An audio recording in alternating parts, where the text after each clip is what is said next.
মিম্মির গল্পের ঝুড়ি চ্যানেলে আপনাদের সবাইকে স্বাগতম। শুরু করতে যাচ্ছি বিভূতিভূষণ বন্দ্যোপাধ্যায়ের ক্লাসিক উপন্যাস আদর্শ হিন্দু হোটেল। আজ শুনবেন উপন্যাসটির সপ্তম এবং শেষ পর্ব।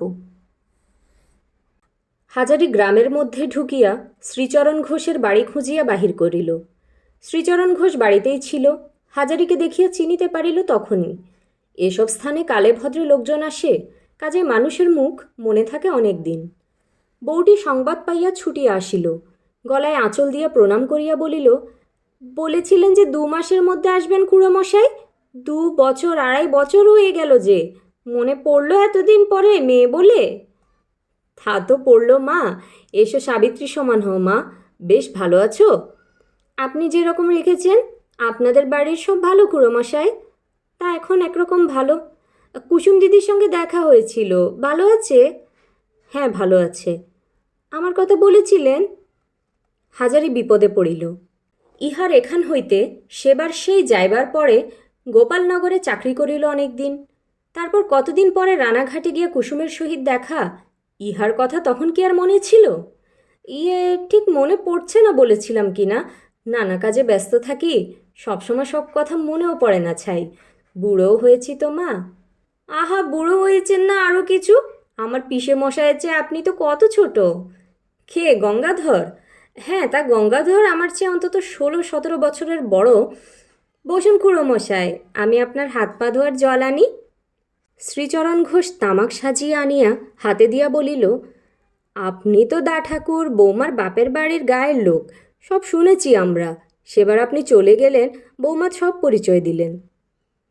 হাজারি বলিল, সে বউটির বাপের বাড়ির গায়ের লোক নয়, তবে তাহার পিসিমার শ্বশুরবাড়ির গ্রামের লোক বটে, এবং বউয়ের পিতৃকুলের সহিত তাহার বহুদিন জানাশোনা আছে বটে।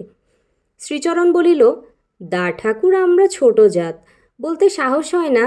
যখন এবার পায়ের ধুলো দিয়েছেন তখন 2-4 দিন এখানে একবার থাকুন না কেন? বৌমারও বড্ড স্বাদ আপনি 2 দিন থাকেন। আমায় বলছে আপনাকে। হাজারি এখানে কুটুম্বিতার নিমন্ত্রণ খাইতে আসে নাই। এমনকি আজ ওবেলা রওনা হইতে পারিলে ভালো হয়। 2টি বড় হোটেলের কাজ, সে না থাকিলে সব বিশৃঙ্খল হইয়া যাইবে। হাজার কাজ বুঝিলেও নরেন এখনও ছেলে মানুষ, তাহার উপর 2 হোটেলের ক্যাশের দায়িত্ব রাখা ঠিক নয়। রান্না করিবার সময় বউটিও ঠিক ওই অনুরোধ করিল। এখন 2 দিন থাকিয়া যাইতে হইবে, যাইবার তাড়াতাড়ি কিসের? সেবার ভালো করিয়া সেবা যত্ন না করিতে পারিয়া উহাদের মনে কষ্ট আছে, এবার তাহা হইতে দিবে না। হাজারি হাসিয়া বলিল, মা, সেবার 2 দিন থাকলে কোনো ক্ষতি ছিল না, কিন্তু এবার আর তা ইচ্ছে করলেও হবার জো নেই। হাজারির কথার ভাবে বউটি অবাক হইয়া তাহার মুখের দিকে চাহিয়া বলিল, কেন খুড়োমশাই, এবার থাকতে পারবেন না কেন? কি হয়েছে? সেবার চাকুরি ছিল না বলেছিলাম, মনে আছে? এবার চাকুরি হয়েছে তা বুঝতে পেরেছি, ভালোই তো, ভগবান ভালোই করেছেন। কোথায় খুড়োমশাই? গোপালনগরে। ও, তাই এ রাস্তা দিয়ে হেঁটে যাচ্ছেন বুঝি? ঠিক বুঝেছ মা, মায়ের আমার বড্ড বৃদ্ধি। বধূটি সলজ্জ হাসিয়া বলিল, আহা, এর মধ্যে আবার বুদ্ধির কী আছে বলেন তো খুড়োমশাই? বেশ, কিন্তু তুমি বঁটি দেখে কাটো মা, আঙুল কেটে ফেলবে। ঝিঙেগুলো ধুয়ে ফেলো এবার। গোপালনগরের কোথায় চাকরি করছেন খুড়োমশাই? কুণ্ডুদের বাড়ি। খুব বড় লোক বুঝি? নিশ্চয়ই, নইলে রাঁধুনি রাখে কখনো পাড়া গায়ে? খুব বড় লোক।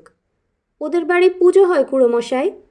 খুব জাঁকের পুজো হয়, মস্ত প্রতিমে, যাত্রা, পাঁচালি। আমায় নিয়ে দেখিয়ে আনবেন এবার পুজোর সময়। আপনার কোনো হাঙ্গামা পোয়াতে হবে না, আমাদের বাড়ির গরুর গাড়ি আছে, তাতে উঠে বাপে জিয়ে যাব, আবার তার পরদিন দেখে শুনে ফিরব। কেমন? বেশ তো, নিয়ে যাবেন তাইলে, কথা রইল কিন্তু। আমি কখনো কোনো জায়গায় যাইনি খুড়োমশাই। বাপের বাড়ির গাঁ, শ্বশুর বাড়ির গাঁ হয়ে গেল। আমার বড্ড কোনো জায়গায় যেতে ইচ্ছে করে, দেখতে ইচ্ছে করে। তা কে নিয়ে যাচ্ছে? হাজারির মনে অত্যন্ত কষ্ট হইল। মেয়েটিকে একটু শহর বাজারের মুখ তাহাকে দেখাইতেই হইবে। সে বুঝাইয়া বলিল, তাহার দ্বারা যাহা হইবার তাহা সে করিবেই, পাকা কথা থাকিল। একবার তামাক খাইয়া লইয়া বলিল, মা, সেই টাকার কথা মনে আছে? হ্যাঁ খুড়োমশাই, টাকা আপনার দরকার? কত দিতে পারবে? তখন ছিল 80 টাকা, এই 2 বছরে আর গোটা 20 হয়েছে। বধূটি লজ্জায় মুখ নিচু করিয়া বলিল, আপনার জামাই লোক ভালো, গত সন তামাক পুঁতে 2 পয়সা লাভ করেছিল, আমায় তা থেকে 20টা টাকা এনে দিয়ে বললে, ছোট বউ রেখে দাও, এ তোমার রইল। বেশ, টাকাটা আমায় দিয়ে দাও সবটা। নিয়ে যান, আমি তো বলেছিলামই সেবার। ভালো মনে দিচ্ছ তো মা? বধূটি জিভ কাটিয়া বলিল, অমন কথা বলবেন না খুড়োমশাই, আপনি আমার বাপের বয়সী ব্রাহ্মণ দেবতা, 2টো কানাকড়ি আপনার হাতে দিয়ে অবিশ্বাস করব, এমন মতি যেন ভগবান না দেন। মেয়েটির সরল বিশ্বাসে হাজারির চোখে জল আসিল। বলিল, বেশ, তাই দিও। সুদ কীরকম নেবে? যা আপনি দেবেন, আমাদের গায়ে টাকায় 2 পয়সা রেট, তাই পাবে আমার কাছে। হাজারি খাইতে বসিয়া কেবলই ভাবিতেছিল, মাত্র 100 টাকার মূলধনে মেয়েটিকে সে এমন কিছু বেশি লাভের অংশ দিতে পারবে না তো। অংশীদার সে করিয়া লইবে তাহাকে নিশ্চয়ই, কিন্তু 100 টাকায় কত আর বার্ষিক লভ্যাংশ পড়িবে। হাজারির ইচ্ছা মেয়েটিকে সে আরও কিছু বেশি করিয়া দেয়। রেলওয়ে হোটেলের অংশে যে অন্য কাহারও নাম থাকিবার উপায় নেই, নতুবা ওখানকার আয় বেশি হইত বাজারের হোটেলের চেয়ে। খাওয়া দাওয়ার পর অল্পক্ষণ মাত্র বিশ্রাম করিয়াই হাজারি রওনা হইল। যাইবার পূর্বে বউটি হাজারির নিকট 100 টাকা গুনিয়া দিল। হাজারি রানাঘাট হইতেই একখানা হ্যান্ড নোট একেবারে টিকিট মারিয়া আনিয়াছিল, কেবল টাকার অঙ্কটি বসাইয়া নাম সই করিয়া দিল। হাজারির অত্যন্ত মায়া হইল মেয়েটির উপর। যাইবার সময় সে বারবার বলিল, এবার যখন আসবো শহর ঘুরিয়ে নিয়ে আসবো, কিন্তু মনে থাকে যেন মা। গোপালনগর? যেখানে বলো তুমি। আবার কবে আসবেন? দেখি, এবার হয়তো বেশি দেরি হবে না। এখান হইতে নিকটেই বেলের বাজার, ক্রোশ 2-এর মধ্যে। হাজারির অত্যন্ত ইচ্ছা হইল বেলের বাজারে সেবার যে মুদি দোকানে আশ্রয় লইয়াছিল তাহার সহিত একবার দেখা করে। জ্যোৎস্না রাত আছে, শেষ রাত্রের দিকে বেলের বাজার হইতে বাহির হইলেও বেলা 8টার মধ্যে রানাঘাট পৌঁছানো যাবে। বেলের বাজারের মুদি হাজারিকে দেখিয়া চিনিল, খুব যত্ন করিয়া থাকিবার জায়গা করিয়া দিল। তামাক সাজিয়া ব্রাহ্মণের হুঁকায় জল ফিরাইয়া হাজারির হাতে দিয়া বলিল, ইচ্ছে করুন ঠাকুর মশাই, তা এখন আপনার কি করা হয়? সেবার তো চাকুরির চেষ্টায় বেরিয়েছিলেন। হ্যাঁ, সেবার তো চাকুরি পেয়েও ছিলাম, গোপালনগরের কুণ্ডুবাবুদের বাড়ি। ও, তা বেশ বেশ, গোপালনগরের কুণ্ডুবাবুরা এদিকের মধ্যে নাম করা বড় লোক, লোকও তেনারা শুনেছি বড় ভালো। কত মাইনে দেয় ঠাকুরমশাই? তা দিত 10 টাকার খাওয়া পড়া। ছুটি নিয়ে বাড়ি গিয়েছিলেন বুঝি? এখন গোপালনগরেই যাবেন তো? না, আমি আর সেখানে নেই। মোদি দুঃখিত সুরে বলিল, আহা, সে চাকুরি নেই, তবে এখন কি? হাজারি বসিয়া বসিয়া তাহার হোটেলের ইতিহাস আনুপূর্বিক বর্ণনা করিল। দোকানি পাকা ব্যবসাদার, ইহার কাছে এই গল্প করিয়া সুখ আছে। ব্যবসা কাহাকে বলে এ বোঝে। রাত প্রায় 8:30 বাজিল। হাজারির গল্প শুনিয়া মুদি তাহাকে অন্য চোখেই দেখিতে আরম্ভ করিয়াছে। সম্ভ্রমের সহিত বলিল, ঠাকুরমশাই, রাত হয়েছে, রসুয়ের জোগাড় করে দেই। তবে একটা কথা, আমার দোকানের জিনিসপত্রের দাম 1 পয়সা দিতে পারবেন না। সে কি কথা? না ঠাকুরমশাই, এখন তো পথ চলতি খদ্দের নন, আমারই মতো ব্যবসাদার, বন্ধু লোক, আমার দোকানে দয়া করে পায়ের ধুলো দিয়েছেন। আমার যা জোটে 2টি বিদুরের খুদ খেয়ে যান। আবার রানাঘাটে যখন আপনার হোটেলে যাব তখন আপনি আমায় খাওয়াবেন। হাজারি জানে এ অঞ্চলের এই রকমই নিয়ম বটে। ব্যবসাদার লোকদের পরস্পরের মধ্যে যথেষ্ট সহানুভূতি ও খাতির এখনও এইসব পাড়া গাঁ অঞ্চলে আছে। রানাঘাটের মতো শহর জায়গায় রেশারেশির আবহাওয়ায় উহা নষ্ট হইয়া গিয়াছে। রাত্রে দোকানি বেশ ভালো খাওয়া দাওয়ার জোগাড় করিয়া দিল। ঘি ময়দা আনিয়া দিল, লুচি ভাজিয়া খাইতে হইবে, হাজারির কোনো আপত্তিই টিকিল না। ছোট একটা রুই মাছ কোথা হইতে আনিয়া হাজির করিল, টাটকা পটল, বেগুন, প্রায় আধ সের ঘন দুধ, বেলের বাজারের উৎকৃষ্ট কাঁচাগোল্লা সন্দেশ। হাজারি দস্তুর মতো লজ্জিত ও অপ্রতিভ হইয়া পড়িল। এমন জানিলে সে এখানে আসিত না। মিছামিছি বেচারির দণ্ড করা, অথচ সে কথা বলিতে গেলে লোকটি মহা দুঃখিত হইবে। এই ধরনের নিঃস্বার্থ আতিথেয়তা শহর বাজারে হাজারির চোখে পড়ে নাই। এইসব পল্লী অঞ্চলেই এখনও ইহা আছে, হয়তো 2-10 বছর পরে আর থাকিবে না। পরদিন সকালে হাজারি দোকানির নিকট বিদায় লইল বটে, কিন্তু রানাঘাট না আসিয়া হাঁটা পথে গোপালনগর চলিল। তাহার পুরনো মনিব বাড়ি, সেখানে তাহার একটা কাপড়ের পুটুলি আজও পড়িয়া আছে, আনি আনি করিয়া আনা আর হইয়া ওঠে নাই। পথে বেলা চড়িল। পথের ধারে বন জঙ্গলে ঘেরা ছোট পুকুরটি দেখিয়া হাজারির মনে পড়িল ইহারই কাছে সেই শ্রীনগর সিমলে গ্রাম।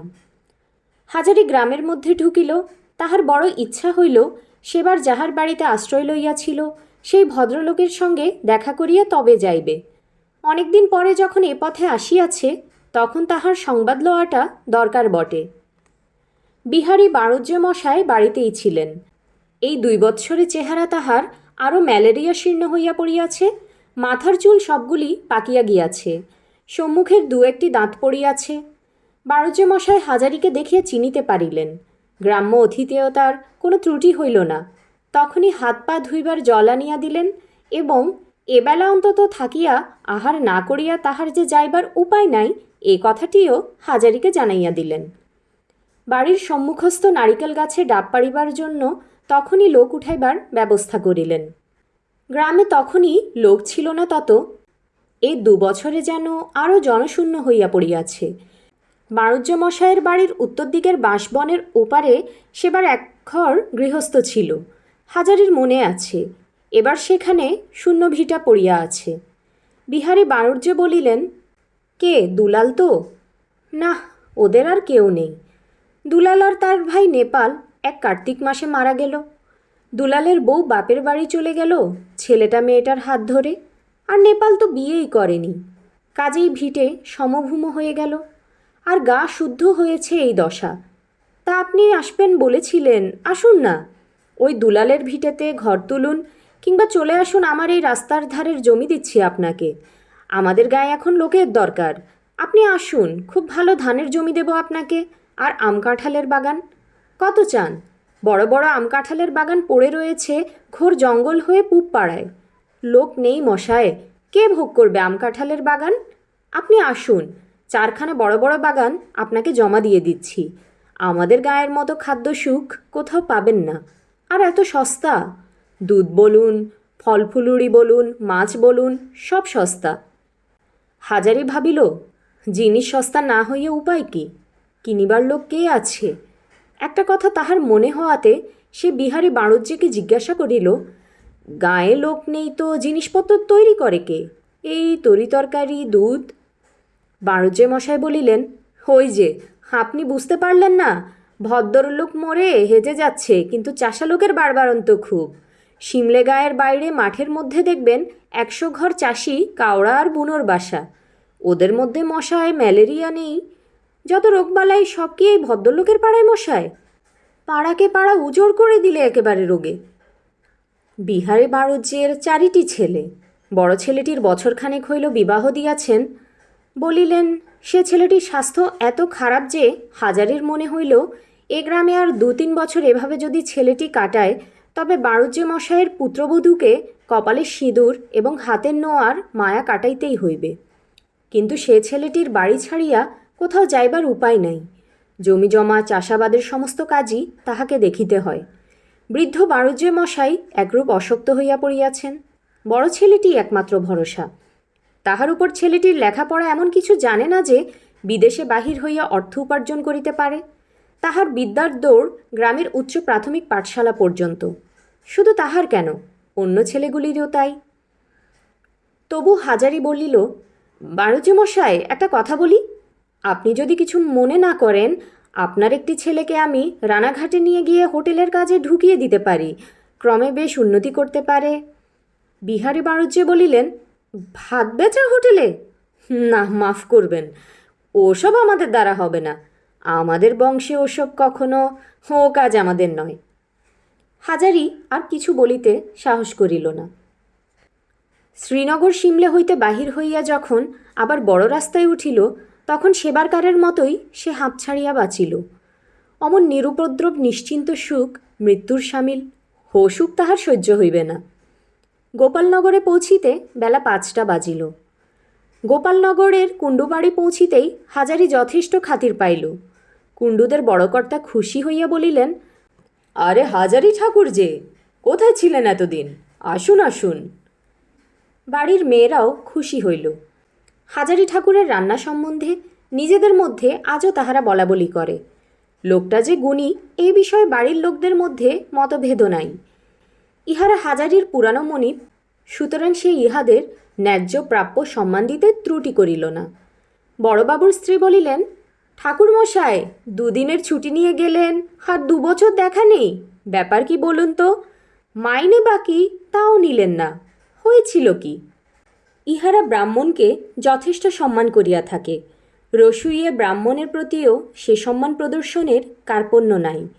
মেজকর্তার মেয়ে নির্মলার সেবার বিবাহ হইয়াছিল। সে শ্বশুরবাড়িতে থাকিবার সময়ই হাজারি উহাদের চাকুরি ছাড়িয়া দেয়। নির্মলা এখানে সম্প্রতি আসিয়াছে। সে হাজারির পায়ের ধুলা লইয়া প্রণাম করিয়া বলিল, বেশ, আপনি শ্বশুরবাড়ি থেকে এসে দেখি আপনি আর নেই। উনি সেই বিয়ের পরদিন আপনার হাতের রান্না খেয়ে গেছিলেন। আমায় বললেন, তোমাদের ঠাকুরটি বড় ভালো, ওর হাতের রান্না আর একদিন না খেলে চলবে না। ও মা, এসে দেখি কোথায় কে? কোথায় ছিলেন এতদিন? সেই রকম মাংস রাঁধুন তো একদিন। এখানে থাকবেন তো আমাদের বাড়ি? হাজারির কষ্ট হইল ইহাদের কাছে প্রকৃত কথা প্রকাশ করিয়া বলিতে, তবুও বলিতে হইল। নির্মলাকে বলিল, তোমায় আমি মাংস রেঁধে খাইয়ে যাব মা। 2 দিন তোমাদের এখানে থেকে সকলকে নিজের হাতে রসুই করে খাওয়াবো, তারপর যাব। বড়কর্তা শুনিয়া খুশি হইয়া বলিলেন, রানাঘাটের প্ল্যাটফর্মের সে নতুন হোটেল আপনার? বেশ বেশ, আমরা ব্যবসাদার মানুষ ঠাকুরমশাই, এইটে বুঝি যে চাকরি করে কেউ কখনো উন্নতি করতে পারে না। উন্নতি আছে ব্যবসাতে, তা সে যে কোনো ব্যবসায়ী হোক। আপনি ভালো রাঁধেন, ওই হোটেলের ব্যবসায়ী আপনার ঠিক মতো ব্যবসা। যেটা যে বোঝে বা জানে, উন্নতি করবেন আপনি। আসিবার সময় ইহারা হাজারিকে একজোড়া ধুতি উড়ানি দিল এবং প্রাপ্য বেতন যাহা বাকি ছিল সব চুকাইয়া দিল। হাজারি বেতন লইতে আসে নাই, কিন্তু উহা তাহার বলা সাজে না। সম্মানের সহিত হাত পাতিয়া সে টাকা ও কাপড় গ্রহণ করিয়া গোপালনগর হইতে বিদায় হইল। রানাঘাট স্টেশনে নামিতেই নরেনের সঙ্গে দেখা। সে বলিল, কোথায় গিয়েছিলেন মামাবাবু? বাড়ি শুদ্ধ সব ভেবে খুন। কাল রেলওয়ে ইন্সপেক্টর এসেছিল, আমাদের হোটেল দেখে খুব খুশি হয়ে গিয়েছে। স্টেশনের রিপোর্ট বইতে বেশ ভালো লিখেছে। টেপি ভালো আছে? হ্যাঁ, কাল আমরা সব টকি দেখতে গেলাম মামাবাবু, মামিমা, আমি আর আশালতা। মামিমা টকি দেখে খুব খুশি। টেপির কথাটা সে মামিমার উপর দিয়াই চালাইয়া দিল। আর একটা কথা মামাবাবু। কি? কাল পদ্মঝি এসে আপনাদের বাসায় মামিমার সঙ্গে অনেকক্ষণ আলাপ করে গেল। আর কুসুম দিদি একবার আপনাকে দেখা করতে বলেছেন, উনিও কাল এসেছিলেন। হাজারে বাড়ি ঢুকিতেই টেপি ওরফে আশালতা এবং তাহার মা দুজনেই টকির গল্পে মুখর হইয়া উঠিল। জীবনেই প্রথম তাহারা কখনো ও জিনিসের কল্পনাই করে নাই, আবার একদিন দেখিতেই হইবে। এইবার কিন্তু টেপি বাবাকে সঙ্গে না লইয়া ছাড়িবে না। কাজ তো সবসময়ই আছে, একদিনও কি সময় করিয়া যাইতে নাই? কি গান গাইলে! চমৎকার গান বাবা, আমি দুটো শিখে ফেলেছি। কি গান রে? একটা হলো, তোমারই পথ চেয়ে থাকবো বসে চিরদিন।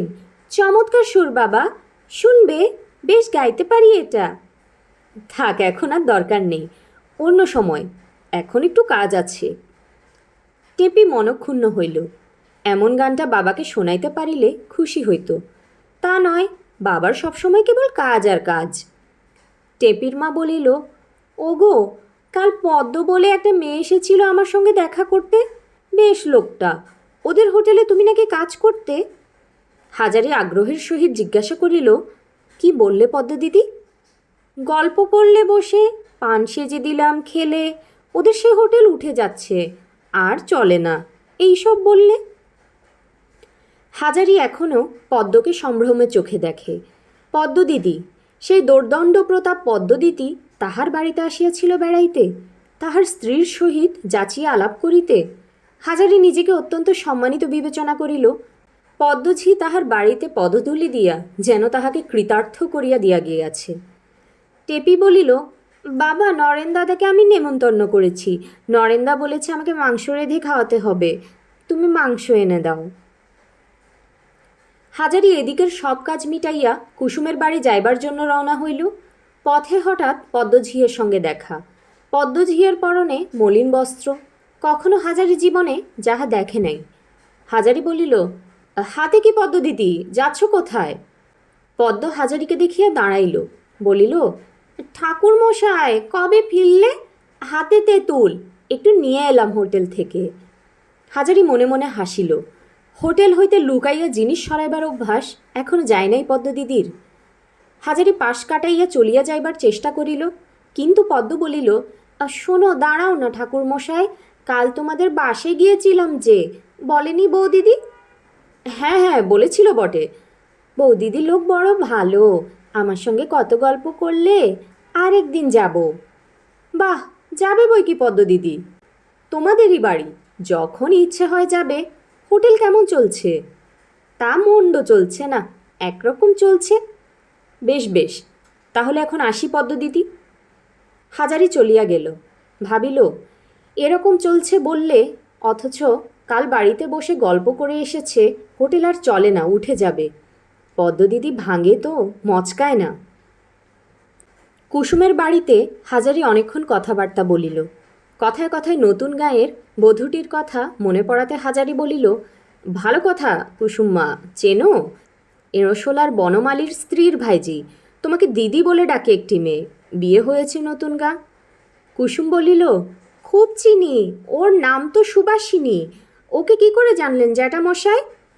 হাজারি বধূটির সম্বন্ধে সব কথা খুলিয়া বলিল।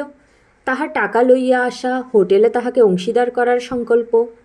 কুসুম বলিল, এ তো বড় খুশির কথা, আপনার হোটেলে টাকা খাটলে ওর ভবিষ্যতে একটা হিলে হয়ে রইল।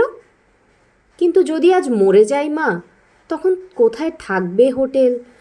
ও কথা বলতে নেই জ্যাঠামশাই, ছি। কুসুমের অবস্থা আজকাল ফিরিয়াছে। হাজারি তাহাকে শুধু মহাজন হিসেবে দেখে না, হোটেলের অংশীদার হিসেবে প্রতি মাসে 30-32 টাকা দেয়, মাসিক লাভের অংশস্বরূপ। কুসুম বলিল, অমন সব কথা বলেন কেন? ওতে আমার কষ্ট হয়। আপনি ছিলেন তাই আজ রানাঘাট শহরে মাথা তুলে বেড়াতে পারছি, ছেলেপিলে দুবেলা দুমুঠো খেতে পাচ্ছে। এই বাড়ি বাঁধা রেখে গিয়েছিলেন শ্বশুর, আপনাকে বলিনি সে কথা। এতদিন বাড়ি বিক্রি হয়ে যেত দেনার দায়, যদি হোটেল থেকে টাকা না পেতাম মাস মাস। ওই টাকা দিয়ে দেনা সব শোধ করে ফেলেছি। এখন বাড়ি আমার নামে, আপনার দৌলতেই সব জ্যাঠামশাই, আপনার চোখে আপনি দেবতা।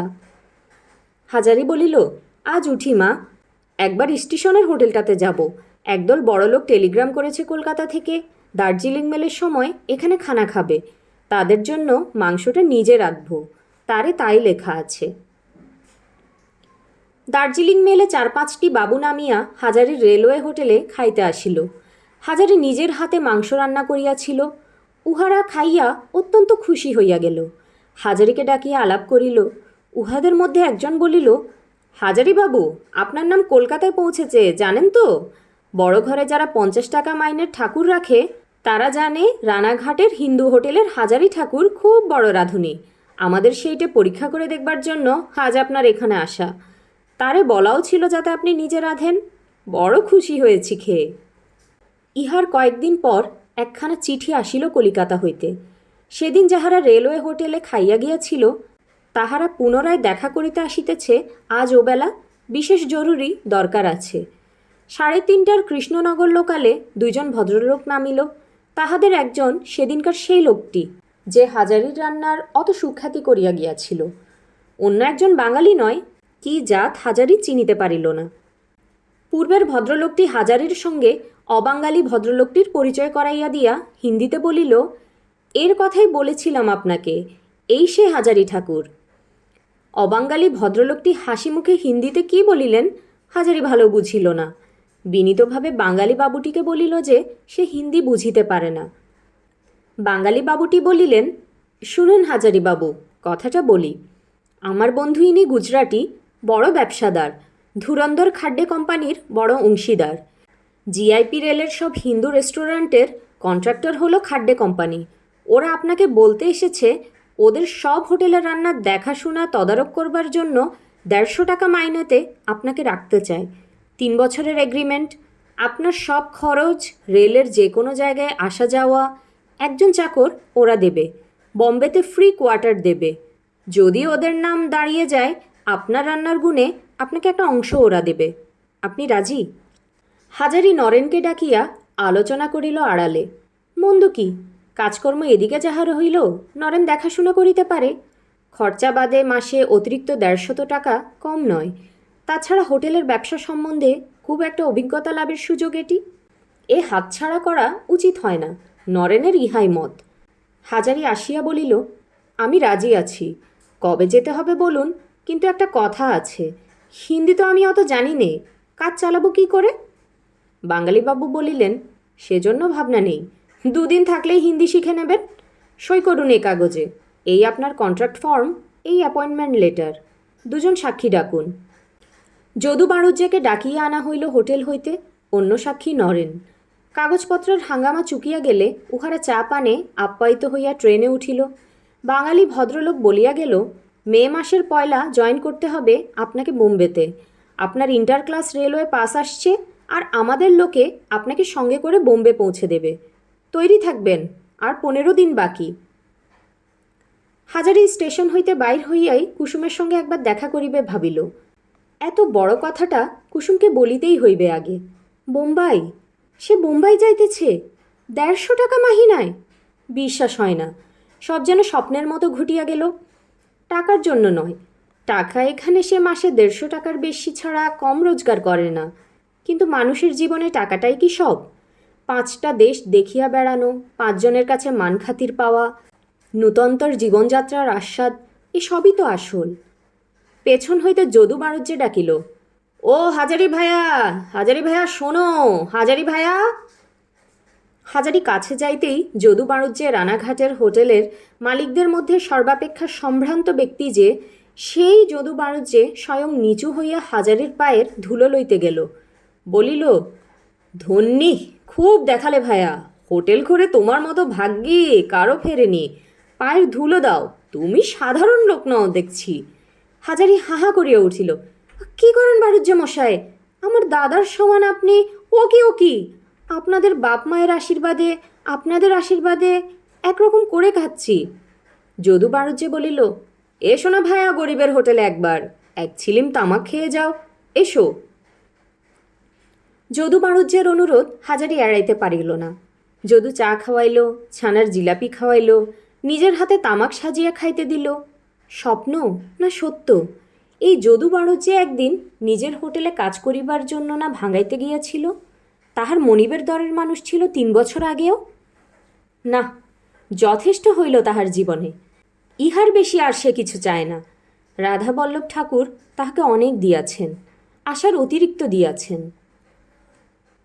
কুসুম শুনিয়া প্রথমে ঘোর আপত্তি তুলিয়া বলিল, জ্যাঠামশাই কী ভাবেন, এই বয়সে তাহাকে সে অত দূরে যাইতে কখনোই দিবে না। জেঠিমাকে দিয়াও বারণ করাইবে, আর টাকার দরকার নেই। সে 7 সমুদ্র 13 নদী পারের দেশে যাইতে হইবে, এমন গরজ কিসের? হাজারি বলিল, মা, বেশি দিন থাকবো না সেখানে। চুক্তি সই হয়ে গিয়েছে সাক্ষীদের সামনে। না গেলে ওরা খেসারতের দাবি করে নালিশ করতে পারে। আর একটা উদ্দেশ্য আছে, কি জানো মা? বড় বড় হোটেল কি করে চালায় একবার নিজের চোখে দেখে আসি। আমার তো ওই বাতিক। ব্যবসাতে যখন নেমেছি তখন ওর মধ্যে যা কিছু আছে শিখে নিয়ে তবে ছাড়ব। বাধা দিও না মা, তুমি বাধা দিলে তো ঠেলবার সাধ্যি নেই আমার। টেপির মা ও টেপি কান্নাকাটি করিতে লাগিল। ইহাদের 2 জনকে বুঝাইল নরেন, মামাবাবু কি নিরুদ্দেশ যাত্রা করিতেছেন? অত কান্নাকাটি করিবার কি আছে ইহার মধ্যে?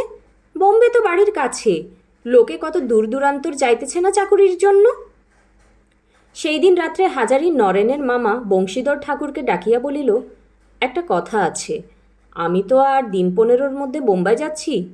আমার ইচ্ছে যাবার আগে টেপির সঙ্গে নরেনের বিয়েটা দিয়ে যাব। নরেন এখানকার কারবার দেখাশোনা করবে, রেলের হোটেলটা ওকে নিজে দেখতে হবে, ওটাতেই মোটা লাভ। এতে তোমার কি মত? বংশীধর অনেক দিন হইতেই এইরূপ কিছু ঘটিবে আঁচ করিয়া রাখিয়াছিল। বলিল, হাজারিদা, আমি কি বলবো বলো, তোমার সঙ্গে পাশাপাশি হোটেলে কাজ করেছি, আমরা সুখের সুখী দুঃখের দুঃখী হয়ে কাটিয়েছি বহুকাল। নরেনও তোমারই আপনার ছেলে, যা বলবে তুমি তাতে আমার অমত কি? আর ওরও তো কেউ নেই, সবই জানো তুমি। যা ভালো বোঝো করো। দেনা পাওনার মীমাংসা অতি সহজেই মিটিল। হাজারি রেলওয়ে হোটেলটির সত্ত্ব টেপির নামে লেখাপড়া করিয়া দিবে। তাহার অনুপস্থিতিতে নরেন ম্যানেজার হইয়া উভয় হোটেল চালাইবে। তবে বাজারের হোটেলের আয় হিসেব মতো কুসুমকে ও টেপির মাকে ভাগ করিয়া দিতে থাকিবে। বিবাহের দিন ধার্য হইয়া গেল। টেপির মা বলিল, ওগো, তোমার মেয়ে বলছে অতসীকে নেমন্তন্ন করে পাঠাতে। ওর বড় বন্ধু ছিল, তাকে বিয়ের দিন আসতে লেখো না। হাজারিও সে কথা ভাবিয়াছে। অতসীর সঙ্গে আজ বহুদিন দেখা হয় নাই। সেই মেয়েটির অযাচিত করুণা আজ তাহাকে ও তাহার পরিবারবর্গকে লোকের চোখে সম্ভ্রান্ত করিয়া তুলিয়াছে। অতসীর শ্বশুরবাড়ির ঠিকানা হাজারি জানিত না। কেবলমাত্র এইটুকু জানিত, অতসীর শ্বশুর বর্ধমান জেলার মূলঘরের জমিদার।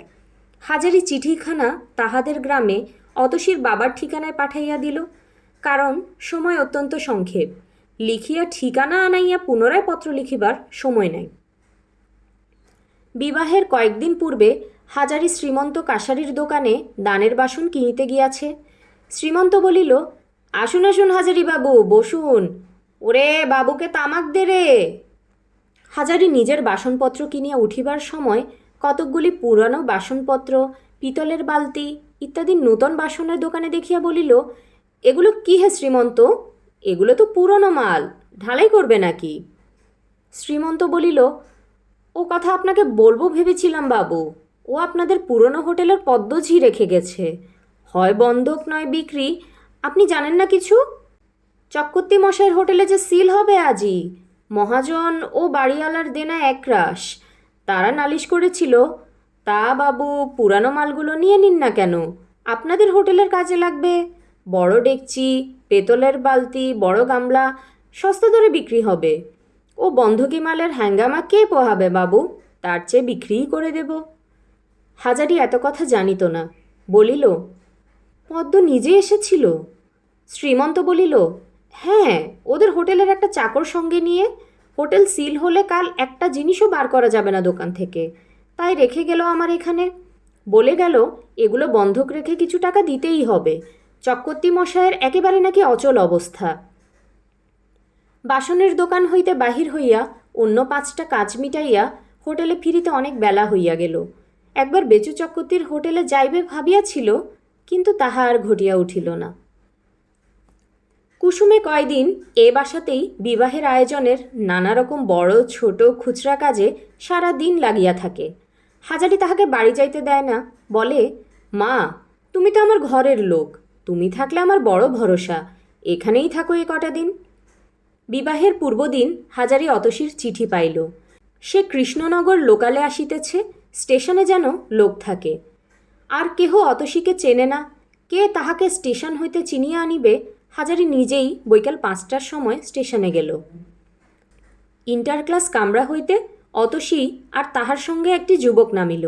কিন্তু তাহাদের অভ্যর্থনা করিতে কাছে গিয়া হাজারি যাহা দেখিল, তাহাতে তাহার মনে হইল পৃথিবীর সমস্ত আলো যেন এক মুহূর্তে মুছিয়া লেপিয়া অন্ধকারে একাকার হইয়া গিয়াছে তার চক্ষুর সম্মুখে। অতসীর বিধবা বেশ। অতসী হাজারির পায়ের ধুলো লইয়া প্রণাম করিয়া বলিল, কাকাবাবু ভালো আছেন? ইনি কাকাবাবু সুরেন, এ আমার ভাসুরপো, কলকাতায় পড়ে। অমন করে দাঁড়িয়ে রইলেন কেন? না মা, চলো এসো। ভাবছেন বুঝি এ আবার ঘাড়ে পড়ল দেখছি। দিয়েছিলাম একরকম বিদায় করে, আবার এসে পড়েছে 7 বোঝা নিয়ে। এই না, বাবা কাকারা এমনই নিষ্ঠুর বটে। হাজারি হঠাৎ কাঁদিয়া উঠিল। এক প্ল্যাটফর্ম বিস্মিত জনতার মাঝখানে কি যে তাহার মনে হইতেছে, তাহা সে কাহাকেও বুঝাইয়া বলিতে পারিবে না। মনের কোন স্থান যেন হঠাৎ বেদনায় টনটন করিয়া ভাঙিয়া পড়িতেছে। অতসী তাহাকে শান্ত করিয়া নিজের আঁচলে তাহার চক্ষু মুছাইয়া প্ল্যাটফর্ম হইতে বাহির করিয়া আনিল। রেলওয়ে হোটেলের কাছে নরেন উহাদের অপেক্ষায় দাঁড়াইয়াছিল। সে হাজারির দিকে চাহিয়া দেখিল, হাজারির চোখ রাঙা, কেমন এক ভাব মুখে। অতসীর বিধবার বেশ দেখিয়া সেও বিস্মিত না হইয়া পারিল না, কারণ টেপির কাছে অতসীর সব কথাই সে শুনিয়াছিল ইতিমধ্যে। সবে আজ বছর 3 বিবাহ হইয়াছে, তাহাও শুনিয়াছিল। অতসীদি বিধবা হইয়াছে, এ কথা তো কেহ বলে নাই। বাড়ি পৌঁছিয়া অতসী টেপিকে লইয়া বাড়ির ছাদে অনেকক্ষণ কাটাইল। দুইজনে বহুকাল পর দেখা। সেই এড়োশোলায় আজ প্রায় 3 বৎসর হইল তাহাদের ছাড়াছাড়ি। কত কথা যে জমা হইয়া আছে।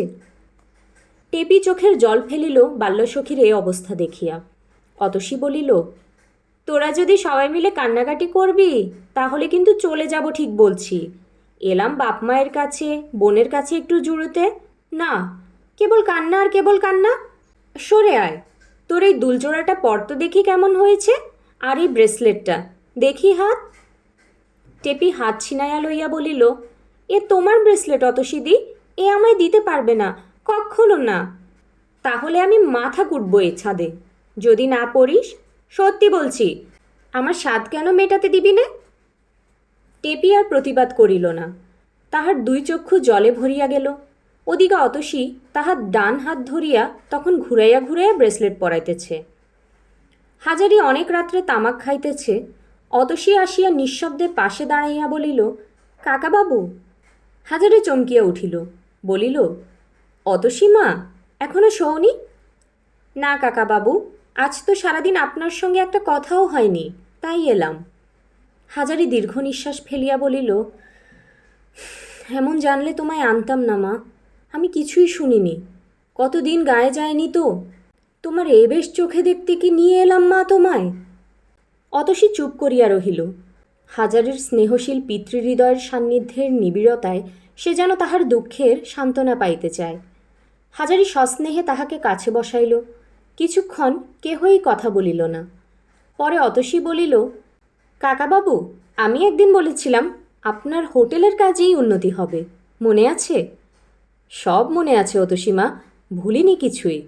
আর যা কিছু এখানকার স্টার্টপত্র সব তো তোমার দয়াতেই মা, তুমি দয়া না করলে। অতসী তিরস্কারের সুরে বলিল, ও কথা বলবেন না কাকাবাবু, ছি। আমি টাকা দিলেও আপনার ক্ষমতা না থাকলে কি সে টাকা বাড়ত?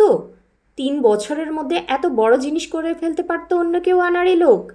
আমি কিছুই জানতুম না কাকাবাবু, এখানে এসে সব দেখে শুনে অবাক হয়ে গিয়েছি। আপনি ক্ষমতাবান পুরুষ মানুষ কাকাবাবু। এখন তুমি এড়োশোলায় যাবে মা, না আবার শ্বশুরবাড়ি যাবে? এড়োশোলাতেই যাব। বাবা মা দুঃখে সারা হয়ে আছে, তাদের কাছে গিয়ে কিছুদিন থাকবো।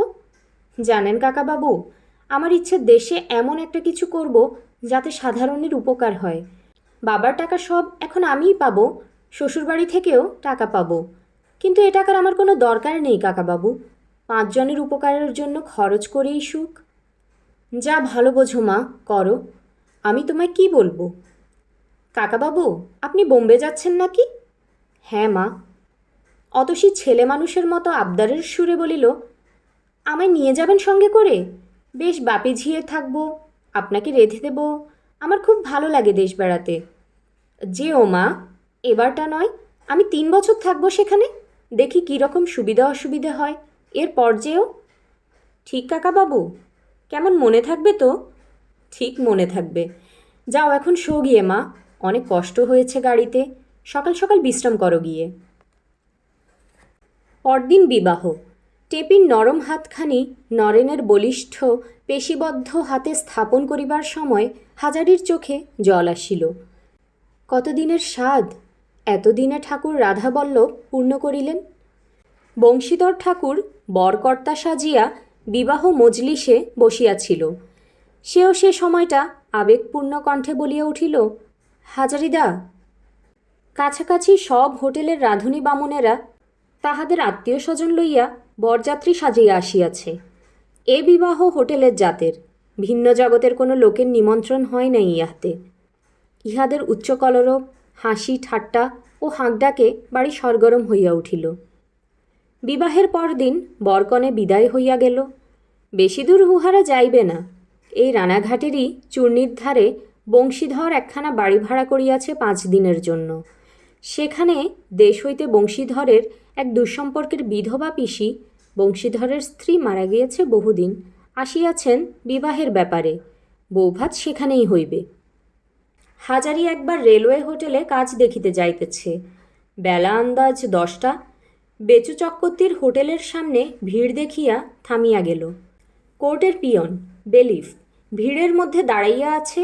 আর আছে রামরতন পালচৌধুরীর জমাদার। ব্যাপার কি জিজ্ঞেস করিয়া জানিল, মহাজনের দেনার দায়ে বেচু চক্রবর্তীর হোটেলে সিল হইতেছে। হাজারি কিছুক্ষণ থমকিয়া দাঁড়াইয়া রহিল। তাহার পুরানো মনিবের হোটেল, এইখানে সে দীর্ঘ 7 বৎসর সুখে দুঃখে কাটাইয়াছে। এতদিনের হোটেলটা আজ উঠিয়া গেল। একটু পরে পদ্মঝি 2 হাতে 2টি বড় বালতি লইয়া হোটেলের পিছনের দরজা দিয়া বাহির হইতেই একজন আদালতের পেয়াদা বেলিফের দৃষ্টি সেদিকে আকৃষ্ট করিল। বেলিফ সাক্ষী দুজনকে ডাকিয়া বলিল, এই দেখুন মশাই, এই মেয়ে লোকটা হোটেল থেকে জিনিস নিয়ে যাচ্ছে, এটা বেআইনি। আমি পেয়াদাদের দিয়ে আটকে দিচ্ছি আপনাদের সামনে। পেয়াদারা গিয়ে বাধা দিয়া বলিল, বালতি রেখে যাও। পরে আরও কাছে গিয়া হাঁক দিয়া বলিল, শুধু বালতি নয় বাবু, বালতির মধ্যে পেতল কাঁসার বাসন রয়েছে। পদ্মঝি ততক্ষণ বালতি দুটো প্রাণপণে জোর করিয়া আটিয়া ধরিয়াছে। সে বলিল, এ আমার নিজের বাসন, হোটেল চক্রবর্তীর মশায়ের। আমার জিনিস উনি নিয়ে এসেছিলেন, এখন আমি নিয়ে যাচ্ছি। পেয়াদারা ছাড়িবার পাত্র নয়, অবশ্য পদ্মঝিও নয়। উভয় পক্ষে বাগ বিতণ্ডা, অবশেষে টানা হেঁচড়া হইবার উপক্রম হইল। মজা দেখিবার লোক জুটিয়া গেল বিস্তর। একজন মহাজন পাওনাদার বলিল, আমি এই সকলের সামনে বলছি, বাসন নামিয়ে যদি না রাখো তবে আদালতের আইন অমান্য করবার জন্য আমি তোমাকে পুলিশে দেব। একজন সাক্ষী বলিল, তা দেবেন কেমনে করে বাবু? ওর নামে তো ডিক্রি নেই আদালতের, ও আদালতের ডিক্রি মানতে যাবে কেন? বেলিফ বলিল, তা নয়, ওকে চুরির চার্জে ফেলে পুলিশে দেয়া চলবে। এ হোটেল এখন মহাজন পাওনাদারের, তার ঘর থেকে অপরের জিনিস নিয়ে যাবার রাইট কি? ওকে জিজ্ঞেস করো ও ভালোই ভালোই দেবে কি না। পদ্মঝি তা দিতে রাজি নয়। সে আরও জোর করিয়া আঁকড়াইয়া আছে বালতি দুটি। বেলিফ বলিল, কেড়ে নাও মাল ওর কাছ থেকে, বদমাইশ মাগি কোথাকার, ভালো কথার কেউ নয়। পেয়াদারা এবার বীরদর্পে আসিয়া গেল। পুনরায় এক চোট ধস্তাধস্তির সূত্রপাত হইবার উপক্রম হইতেই হাজারি সেখানে গিয়া দাঁড়াইয়া বলিল, পদ্মদিদি, বাসন ওদের দিয়ে দাও। লজ্জায় ও অপমানে পদ্মঝিয়ের চোখে তখন জল আসিয়াছে। জনতার সামনে দাঁড়াইয়া এমন অপমানিত সে কখনো হয় নাই। এই সময় হাজারিকে দেখিয়া সে হাউ হাউ করিয়া কাঁদিয়া উঠিল। এই দেখো না ঠাকুর মশাই, তুমি তো কতদিন আমাদের হোটেলে ছিলে, এ আমার জিনিস না, বলো না তুমি, এ বালতি কার? হাজারি সান্ত্বনার সুরে বলিল, কেঁদো না এমন করে পদ্মদিদি, এ হলো আইন আদালতের ব্যাপার। বাসন রেখে এসো ঘরের মধ্যে, আমি দেখছি তারপর কী ব্যবস্থা করা যায়। অবশ্য তখন কিছু করিবার উপায় ছিল না। সে আদালতের বেলিফকে জিজ্ঞাসা করিল, কি করলে এদের হোটেল আবার বজায় থাকে? টাকা চুকিয়ে দিলে। এ অতি সোজা কথা মশাই, 750 টাকার দাবিতে নালিশ, এখনও ডিক্রি হয়নি। বিচারের আগে সম্পত্তি সিল না করলে দেনাদার ইতিমধ্যে মাল হস্তান্তর করতে পারে, তাই সিল করা। আদালতের পেয়াদারা কাজ শেষ করিয়া চলিয়া গেল। বেচু চক্রবর্তীকে একাধারে ডাকিয়া হাজারি বলিল, আমার সঙ্গে চলুন না কর্তামশাই একবার স্টেশনের দিকে, আসুন, কথা আছে। রেলের হোটেলে নিজের ঘরটিতে বেচু চক্রবর্তীকে বসাইয়া হাজারি বলিল, কর্তা, একটু চা খাবেন? বেচু চক্রবর্তীর মন খারাপ খুবই। চা খাইতে প্রথমটা চাহে নাই, হাজারি কিছুতেই ছাড়িল না। চা পান ও জল যোগানতে বেচু বলিল, হাজারি, তুমি তো 7-8 বছর আমার সঙ্গে ছিলে, জানো তো সবই। হোটেলটা ছিল আমার প্রাণ। আজ 22 বছর হোটেল চালাচ্ছি, এখন কোথায় যাই আর কি করি? পৈতৃক জোতজমা ঘরদোর যা ছিল ফুলে না বলায়, সে এখন আর কিছু নেই। ওই হোটেলই ছিল বাড়ি। এমন কষ্ট হয়েছে, এমন বুড়ো বয়সে এখন দাঁড়াই কোথায়, চালাই কি করে? এমন অবস্থা হলো কি করে কর্তা? দেনা বাঁধালেন কি করে? খরচে আয়ে এদানিং কুলোতো না হাজারি। 2 বার বাসন চুরি হয়ে গেল, ছোট হোটেল, আর কত ধাক্কা সইবার জান ছিল ওর। কাবু হয়ে পড়ল, খদ্দের কমে গেল, বাড়ি ভাড়া জমতে লাগলো, এইসব নানা উৎপাত। হাজারি বেচু চক্রবর্তীকে তামাক সাজিয়া দিয়া বলিল, কর্তা, একটা কথা আছে বলি। আপনি আমার পুরনো মনিব। আমার যদি টাকা এখন থাকতো, আপনার হোটেলের সিল আমি খুলিয়ে দিতাম, কিন্তু কাল মেয়ের বিয়ে দিয়ে এখন অত টাকা আমার হাতে নেই। তাই বলছি, যতদিন বোম্বে থেকে না ফিরি, আপনি আমার বাজারের হোটেলের ম্যানেজার হয়ে হোটেল চালান। 25 টাকা করে আপনার খরচ দেব। হাজেরি মাহিনার কথাটা মনিবকে বলিতে পারিল না। খাবেন দাবেন হোটেলে, আর পদ্মদিদিও ওখানে থাকবে, মাইনে পাবে, খাবে। কি বলেন আপনি? বেচু চক্রবর্তীর পক্ষে ইহা অস্বপনের স্বপন। এ আশা সে কখনো করে নাই। রেলবাজারের অত বড় কারবারি হোটেলের সে ম্যানেজার হইবে। পদ্মঝিও খবরটা পাইয়াছিল বোধ হয় বেচুর কাছেই। সেদিন সন্ধেবেলা সে কুসুমের বাড়ি গেল। কুসুম উহাকে দেখিয়া কিছু আশ্চর্য না হইয়া পারিল না, কারণ জীবনে কোনো দিন পদ্মঝি কুসুমের দৌড় মারায় নাই। এসো পদ্ম পিসি, বসো। আমার কি ভাগ্যি, এই পিড়িখানাতে বসো পিসি, পান্দকটা খাও। বসো পিসি, সেজে আনি। পদ্মঝি বসিয়া পান খাইয়া অনেকক্ষণ ধরিয়া কুসুমের সঙ্গে এ গল্প ও গল্প করিল। পদ্ম বুঝিতে পারিয়াছে কুসুমও তাহার এক মনিব। ইহাদের সকলকে সন্তুষ্ট রাখিয়া তবে চাকুরি বজায় রাখা। যদিও সে মনে মনে জানে চাকুরি বেশি দিন তাহাকে করিতে হইবে না। আবার একটা হোটেল নিজেরাই খুলিবে, তবে বিপদের দিনগুলিতে একটা কোনো আশ্রয়ে কিছুদিন মাথা গুজিয়া থাকা। পরদিন পদ্মঝি হোটেলের কাজে ভর্তি হইল। বেচু চক্রবর্তীও বসিল গদির ঘরে। ইহারা কেহই যে বিশ্বাসযোগ্য নয় তাহা হাজারি ভালো করিয়াই বুঝিত। তবে কথা এই যে ক্যাশ থাকবে নরেনের কাছে, বেচু চক্রবর্তী দেখাশোনা করিয়াই খালাস। হাজারির মনে হইল সে তাহার পুরনো দিনের হোটেলে আবার কাজ করিতেছে। বেচু চক্রবর্তী তাহার মনিব, পদ্মঝিও ছোট মনিব। পদ্ম যখন আসিয়া সকালে জিজ্ঞাসা করিল, ঠাকুরমশাই, ইলিশ মাছ আনাবো এবেলা না পোনা? তখন হাজারি পূর্ব অভ্যাস মতোই সম্ভ্রমের সঙ্গে উত্তর দিল, যা ভালো মনে করো পদ্মদিতি, পচা না হলে ইলিশে এনো। বেচু চক্রবর্তী পাকা ব্যবসাদার লোক এবং হোটেলের কাজে তাহার অভিজ্ঞতা হাজারির অপেক্ষা অনেক বেশি। সে হাজারিকে ডাকিয়া বলিল, হাজারি, একটা কথা বলি। তোমার এখানে ফার্স্ট আর সেকেন্ড ক্লাসের মধ্যে মোট 4 পয়সার তফাৎ রেখেছ। এটা ভালো মনে হয় না আমার কাছে।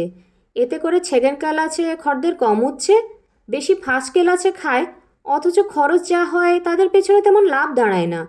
গত 1 মাসের হিসেব খতিয়ে দেখলাম কি না, নরেন বাবাজি ছেলে মানুষ, সে হিসাবের কে বোঝে? হাজারি কথাটার সত্যতা বুঝিল, বলিল, আপনি কি বলেন কর্তা? আমার মত হচ্ছে এই যে ফার্স্ট ক্লাস হয় একদম উঠিয়ে দাও, নয়তো আমার হোটেলের মতো অন্তত 2 আনা তফাৎ রাখো। শীতকালে যখন সব সস্তা তখন এ থেকে যা লাভ হবে, বর্ষাকালে বা অন্য সময় ফার্স্ট ক্লাসের খদ্দেরদের পেছনে সে লাভের খানিকটা খেয়ে গিয়েও যাতে কিছু থাকে তা করতে হবে। বুঝলে না? তাই করুন কর্তা, আপনি যা বোঝেন আমি কি আর তত বুঝি? বেচু চক্রবর্তী খুব সন্তুষ্ট আছেন হাজারির ব্যবহারে। ঠিক সেই পুরানো দিনের মতোই হাজারির নম্র কথাবার্তা, যেন তিনিই মনিব, হাজারি তার চাকর। যদিও পদ্মঝিও তাহার দুজনেরই দৃঢ় বিশ্বাস হাজারি যা কিছু করিয়া তুলিয়াছে সবই কপালের গুণে, আসলে তাহার বুদ্ধিশুদ্ধি কিছু নাই। তবুও দুজনেই এখন মনে ভাবে, বুদ্ধি থাক আর নাই থাক, বুদ্ধি অবশ্য সকলের থাকে না, লোক হিসেবে হাজারি কিন্তু খুবই ভালো।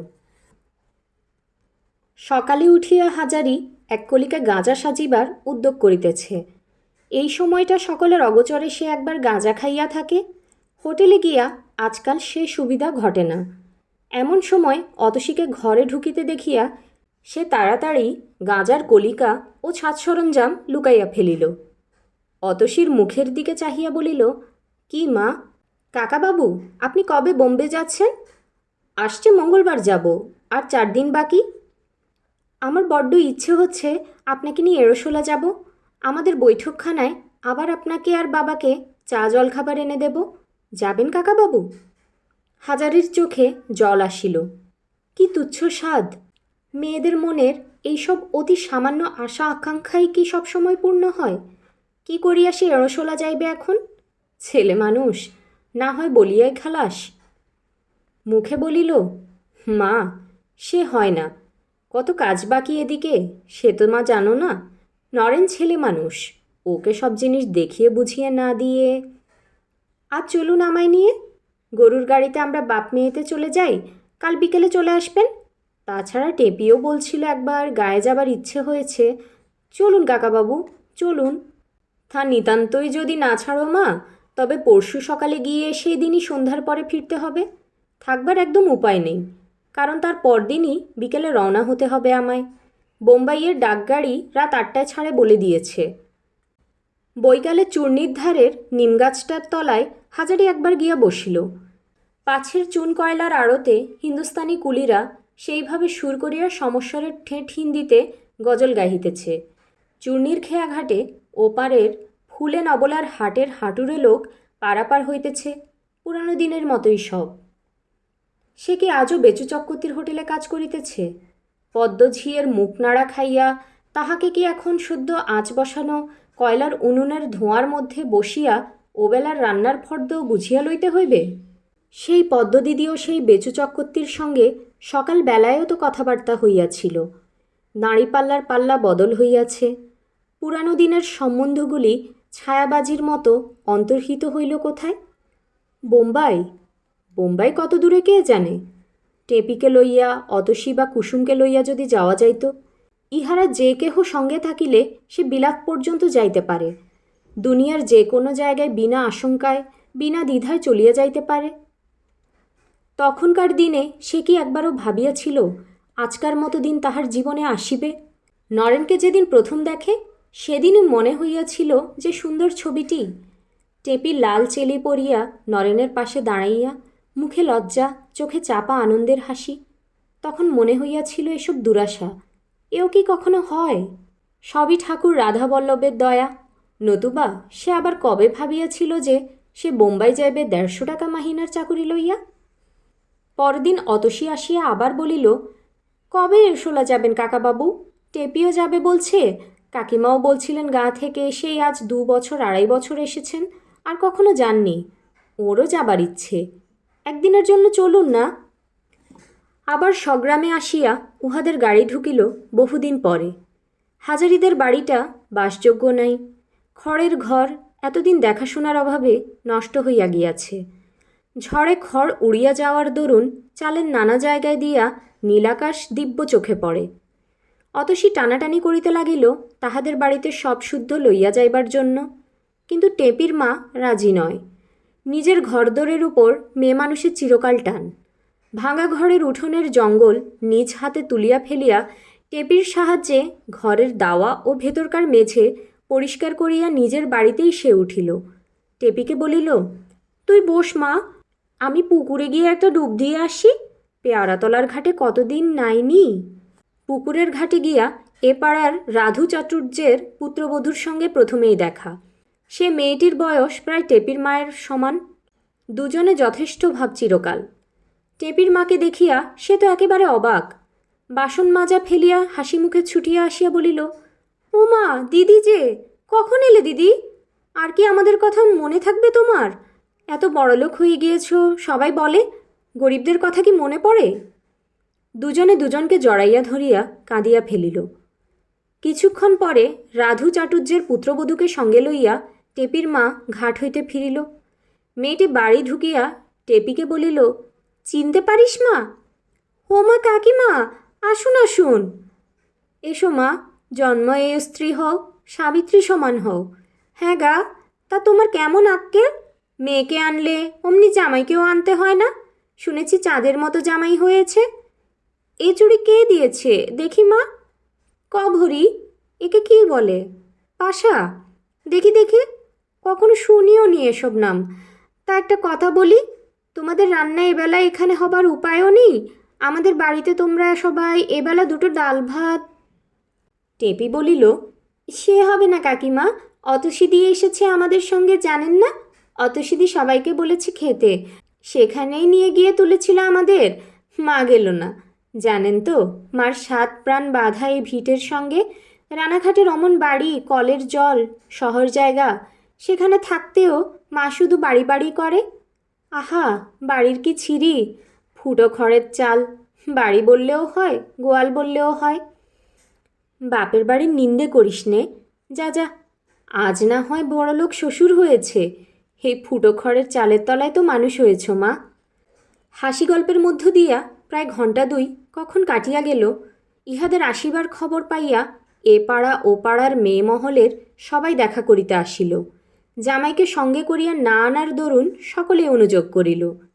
টেপির মা বলিল, জামাইয়ের আসবার জো নেই যে, রেলের হোটেলের দেখাশুনো করেন, সেখানে একদিন না থাকলে চুরি হবে, উপায় থাকলে আনিনে মা। অতসীর দুর্ভাগ্যের কথা সকলেই পূর্বে জানিত। গ্রামশুদ্ধ লোক তাহার জন্য দুঃখিত। সবাই এক বাক্যে বলে, অমন মেয়ে, দেবীর মতো মেয়ে, আর তারই কপালে এই দুঃখ, এই কচি বয়সে। সন্ধ্যার দেরি নাই। অতসীদের বৈঠকখানায় বসিয়া অতসীর বাবার সঙ্গে হাজারি কথাবার্তা বলিতেছিল। হরিচরণবাবু কন্যার অকাল বৈধব্যে বড় বেশি আঘাত পাইয়াছেন। হাজারির মনে হইল যেন এই 2.5 বৎসরের ব্যবধানে তাহার 10 বৎসর বয়স বাড়িয়া গিয়াছে। মেয়েকে দেখিয়া আজ তবু একটু সুস্থ হইয়াছেন। হরিচরণবাবু বলিলেন, হেই দেখো, তোমার বয়সে আর আমার বয়সে খুব বেশি তফাত হবে না। তোমারও প্রায় 50 হয়েছে, না হয় 1-8 বছর বাকি, কিন্তু তোমার জীবনে উদ্যম আছে, আশা আছে। মনে তুমি এখনো যুবক, কাজ করবার শক্তি তোমার অনেক বেশি এখনো। এই বয়সে বোম্বে যাচ্ছ, শুনে হিংসে হচ্ছে হাজারি। বাঙালির মধ্যে তোমার মতো লোক যত বাড়বে, ঘুমন্ত জাতটা ততই জাগবে। এরা 35 বছর বয়সে গলায় তুলসীর মালা পরে পরকালের জন্য তৈরি হয়। দেখেছ না আমাদের গায়ের দশা? ইহকালই দেখলি নে, ভোগ করলি নে, তোদের পরকালে কি হবে বাপু? সেখানেও সেই ভূতের ভয়, পরকালে নরকে যাবে। তুমি কি ভাবো অকর্মা অলস ভীরু লোকদের স্বর্গে জায়গা দেন নাকি ভগবান? এই সময় পুরনো দিনের মতো অতসী আসিয়া উহাদের সামনে টেবিলে জলখাবারের রেকাবি রাখিয়া বলিল, খান কাকাবাবু, চা আনি? বাবা তুমিও খাও, খেতে হবে, সন্ধ্যের এখনো অনেক দেরি। কিছুক্ষণ পর চা লইয়া অতসী আবার ঢুকিল। পিছনে আসিল টেপি। সেই পুরনো দিনের মতো সবই, তবুও কত তফাৎ। অতসীর মুখের দিকে চাহিলে হাজারির বুকের ভেতরটা বেদনায় টনটন করে। তবুও তো মা বাপের সামনে অতসী বিধবার বেশ যতদূর সম্ভব বর্জন করিয়াছে। মা বাপের চোখের সামনে সে বিধবার বেশে ঘুরিতে ফিরিতে পারিবে না। ইহাতে পাপ হইবে। হরিচরণবাবু সান্ধ্যাগ্নিক করিতে বাড়ির মধ্যে গেলেন। অতসীর দিকে চাহিয়া হাজারি বলিল, কেমন মা, তোমার স্বাদ যা ছিল মিটেছে? নিশ্চয় কাকাবাবু। টেপি, কি বলিস? কতদিন ভাবতুম গায়ে তো যাব, সেখানে টেপিও নেই, কাকাবাবুও নেই, কাদের সঙ্গে দুটো কথা বলবো? কাল আমার সঙ্গে রানাঘাট যেতে হবে কিন্তু মা। বাহ, সে আমি বাবা মাকে বলে রেখেছি। আপনাকে উঠিয়ে দিতে যাব না কি রকম? কাকাবাবু, টেপি এখন দিন কতক আমার কাছে এখানে থাক না, তাহলে আপনাকে গাড়িতে তুলে দিয়ে আসবার সময় ওকে সঙ্গে করে আনি। নরেনবাবু মাঝে মাঝে এখানে আসবেন এখন। নরেনের কথা বলিতে টেপি বাপের অলক্ষিতে অতসীকে এক রামচিমটি কাটিল। কাকাবাবু, পুজোর সময় আসবেন তো? এবার আমাদের গায়ে আমরা ঠাকুর পুজো করব। পুজোর তো অনেক দেরি এখন মা, যদি সম্ভব হয় আসবো বই কি। তবে তুমি যদি পুজো করো তবে আসবার খুব চেষ্টা করব। টেপি বলিল, তোমাকে আসতেই হবে বাবা, মা বলেছে এবার প্রতিমা গড়িয়ে কোজাগরি লক্ষ্মী পূজা করবে। এখনও 3-4 মাস দেরি পুজোর, সেই সময় ছুটি নিয়ে আসবে বাবা, কেমন তো? রাধু মুখুজ্জের পুত্রবধূ নাছোড়বান্দা হইয়া পড়িয়াছিল। রাত্রে তাহাদের বাড়িতে সকলকে খাইতে হইবেই। টেপির মা সন্ধ্যাবেলা হইতেই রাধু মারুজ্যের বাড়ি গিয়া জুটিয়াছে। মোচা কুটিয়া, দেশি কুমড়ো কুটিয়া তাহাদের সাহায্য করিতেছে। সে সরলা গ্রাম্য মেয়ে। শহরের জীবনযাত্রার চেয়ে পাড়াগাঁয়ের এ জীবন তাহার অনেক ভালো লাগে। সে বলিতেছিল, ভাই, শহরে টহরে কি আমাদের পোষায়? এই যে কুমড়োর ডাঁটাটুকু, এই 1 পয়সা, এই একটুকু করে কুমড়োর ফালি 1 পয়সা। সে ফালি কাটতে বোধ হয় পোড়ার মুখো মিনসেদের হাত কেটে গিয়েছে।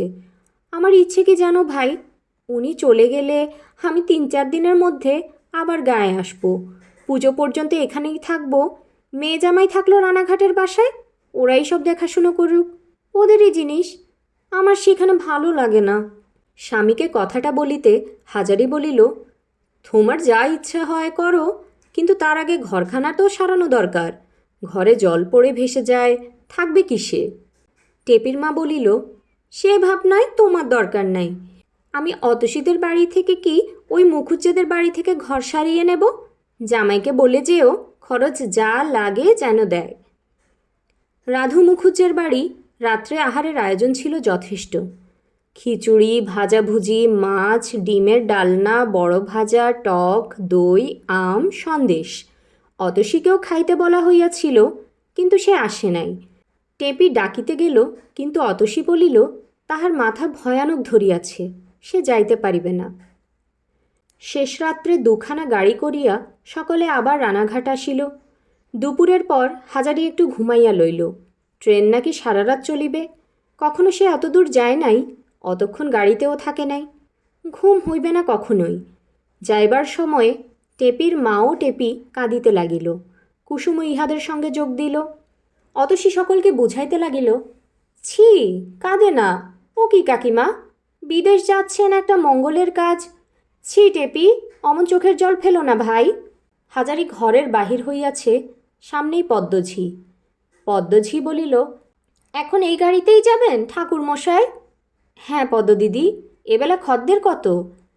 তা 40 জনের ওপর, ছ্যাগেন কেলাচ বেশি। ইলিশ মাছ নিয়ে এসেছিলে তো? পদ্মজি হাসিয়া বলিল, ও মা, তার বলতে হবে, যতদিন বাজারে পাই ততদিন ইলিশের বন্দোবস্ত। আষাঢ় থেকে আশ্বিন দেখেছিলাম তো হোটেলে। হ্যাঁ, সে তোমাকে আর আমি কি শেখাবো, তুমি হলে গিয়ে পুরানো লোক। বেশ হুঁশিয়ার থেকে পদ্মদিদি, ভেবো তোমার নিজেরই হোটেল। পদ্মঝি এক অভাবনীয় কাণ্ড ঘটাইল। একটু ঝুঁকিয়ে নিচু হইয়া বলিল, দাঁড়ান ঠাকুর মশাই, আপনার পায়ের ধুলোটা দেন একটু। হাজারি অবাক, স্তম্ভিত, চক্ষুকে বিশ্বাস করা শক্ত। এ কী হইয়া গেল? পদ্মদিদি তাহার পায়ের উপর উপুর হইয়া পড়িয়া পায়ের ধুলা লইতেছে। এমন দৃশ্য কল্পনা করিবারও দুঃসাহস কখনো তাহারা হয় নাই। কোন সৌভাগ্যটা বাকি রহিল তাহার জীবনে? স্টেশনে তুলিয়া দিতে আসিল 2 হোটেলের কর্মচারীরা, প্রায় সকলে। তাছাড়া অতসী, টেপি, নরেন। বাহিরের লোকের মধ্যে যদু বাড়ুজ্যে। যদু বাড়ুজ্যে সত্যই আজকাল হাজারিকে যথেষ্ট মানিয়া চলে। তাহার ধারণা, হোটেলের কাজে হাজারি এখনও অনেক বেশি উন্নতি দেখাইবে। এই তো সবে শুরু। অতসী পায়ের ধুলো লইয়া বলিল, আসবেন কিন্তু পুজোর সময় কাকাবাবু, মেয়ের বাড়ি নেমন্তন্ন রইল। ঠিক আসবেন। টেপি চোখ মুছিতে মুছিতে বলিল, খাবারের পুঁটুলিটা ওপরের তাক থেকে নামিয়ে কাছে রাখো বাবা, নামাতে ভুলে যাবে। তোমার তো হুঁশ থাকে না কিছু। আজ রাত্রিরেই খেও, ভুলো না যেন, কাল বাসি হয়ে যাবে। পথে ঘাটে বাসি খাবার খবরদার খাবে না, মনে থাকবে। তোমার চিঠি পেলে মা বলেছে রাধাবল্লভতলায় পুজো দেবে। চলন্ত ট্রেনের জানালার ধারে বসিয়া হাজারির কেবলই মনে হইতেছিল, পদ্মদিদি যে আজ তাহার পায়ের ধুলো লইয়া প্রণাম করিল, এই সৌভাগ্য হাজারির সকল সৌভাগ্যকে ছাপাইয়া ছাড়িয়া গিয়াছে। সেই পদ্মদিদি। ঠাকুর রাধাবল্লভ, জাগ্রত দেবতা তুমি। কোটি কোটি প্রণাম তোমার চরণে। তুমিই আছো, আর কেহ নাই, থাকিলেও জানি না। শুনছিলেন বিভূতিভূষণ বন্দ্যোপাধ্যায়ের ক্লাসিক উপন্যাস আদর্শ হিন্দু হোটেল। আজ ছিল উপন্যাসটির 7ম ও শেষ পর্ব। এর মধ্য দিয়েই আমরা উপন্যাসটির সমাপ্তি টানলাম। গল্পপাঠ ভালো লাগলে লাইক, কমেন্ট ও শেয়ার দিয়ে পাশে থাকবেন। পরবর্তী উপন্যাসগুলো শোনার জন্য কাইন্ডলি চ্যানেলটি সাবস্ক্রাইব করবেন। ধন্যবাদ।